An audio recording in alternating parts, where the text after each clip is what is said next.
Hi everyone, welcome to another virtual walking tour. My name is Jared, and we're going to be doing something a little bit different from now on.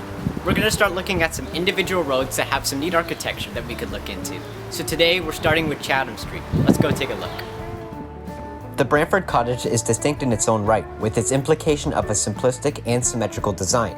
But this specific cottage on Chatham Street is an exceptional example of the many intricate details that make old houses in the area so individual. Like any Brantford cottage layout, this house is one-story, rectangular, has a 3-bay facade, and has a medium gable roof. Unlike any Brantford cottage is the usage of green glass bottles in between the red brickwork above the door and windows, as well as a few strips underneath the window. It was given the name Crystal Cottage and was inscribed on the gable. The rest of the house features a common bond style of yellow brick with accented red brick, original wood window frames and shutters, stunning barge board designs, 2 chimneys, and more.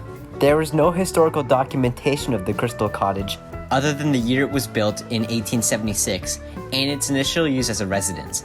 The site is on architectural grounds for preservation of part of Brantford's heritage. The factory on the corner of Queen and Chatham has gone through many phases of development, as seen through the many inconsistencies of its design. It's a 2-story construction with a red brick exterior surface.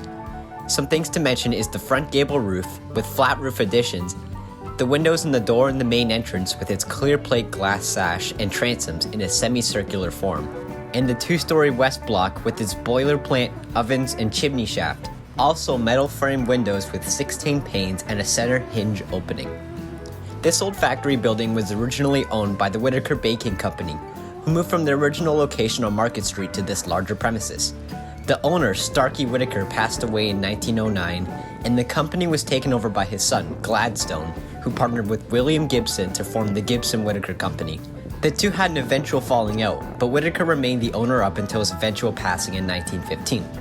The company lasted until 1929, when the business was bought out by the Canada Bread Company and would be listed in the Sydney Directory until 1957.